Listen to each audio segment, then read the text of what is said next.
के तर्ज पे मैम जो पूरे होटल है एक मैम ऊपर चढ़ी हुई है, आप देख सकते हैं।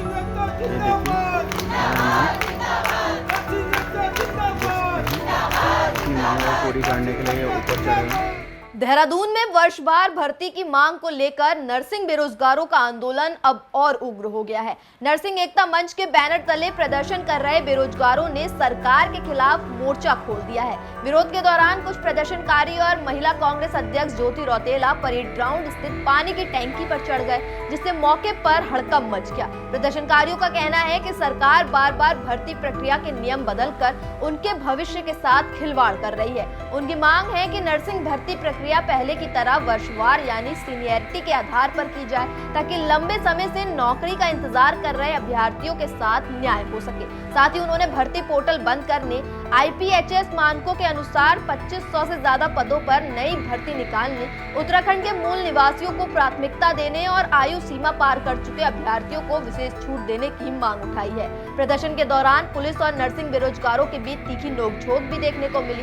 इससे पहले मुख्यमंत्री आवास कूच के दौरान पुलिस ने बेरोजगारों को बैरिकेडिंग लगाकर रोक दिया था, जिसके बाद धक्का मुक्की और हाथापाई की स्थिति बन गई थी। प्रदर्शनकारियों का आरोप है कि उनकी मांगों को लंबे समय से नजरअंदाज किया जा रहा है, जबकि सरकार ने वर्षों बाद भर्ती निकाली है और अब नियम बदलकर उन्हें बाहर करने की कोशिश की जा रही है। नर्सिंग बेरोजगारों का साफ कहना है कि जब तक उनकी मांगे नहीं मानी जाती, उनका आंदोलन जारी रहेगा। इस पूरे मुद्दे ने अब राजनीतिक रंग भी ले लिया है, जहां विपक्ष सरकार पर युवाओं के भविष्य से खिलवाड़ करने का आरोप लगा रहा है। देखिए, जिस प्रकार से ये नर्सिंग के साथी है, उनका जो शोषण सरकार द्वारा किया जा रहा है वो बेहद चिंताजनक है और दुर्भाग्यपूर्ण है।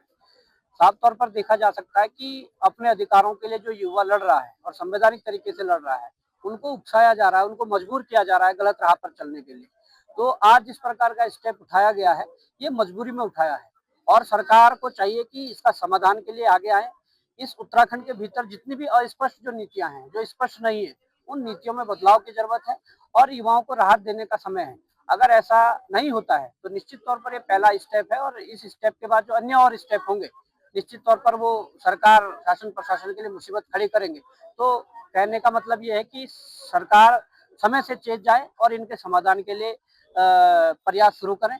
और अगर ऐसा नहीं होता है तो उत्तराखंड स्वाभिमान मोर्चा का जो समर्थन है, कई संगठनों का समर्थन है और इस आंदोलन को आगे लड़ेंगे। जो जिले भर के हमारे लोग अलग अलग थे, चाहे कुमाऊं मंडल की बात करें, चाहे तमाम अन्य जिलों की हम बात करें, तो सभी लोगों की तरफ आक्रोश था और हमें लोग कह रहे थे कि आप कुछ अगर कर रहे हो तो ठीक है, वरना हम आंदोलन को और व्यापक रूप देंगे। और अभी हमें एक वीडियो के माध्यम से देखा गया कि उत्तरकाशी में भी कुछ लोग वहाँ पे जो पेट्रोल लेके और आत्मदाह करने की बात कर रहे हैं। हमने कहा, कोई कह रहा है कि हमें टंकी पे चढ़ रहे हैं, कोई कह रहा है झील में कूदूंगा।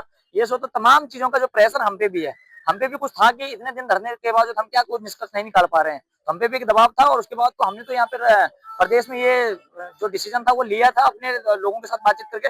लेकिन तमाम जिले में हमारे लोग कहीं ना कहीं इस समय इस आंदोलन को और उग्र देने के लिए तैयार हैं। और वो क्योंकि अगर रोजगार नहीं है तो फिर हमारी जान का क्या महत्व है, और फिर आप क्या किन लोगों पे धारा लगाएंगे। और दूसरी बात है, ये मजबूर किसने किया है? आपने इसको मजबूर किया है। इतना लंबा धरना नहीं चलना चाहिए था।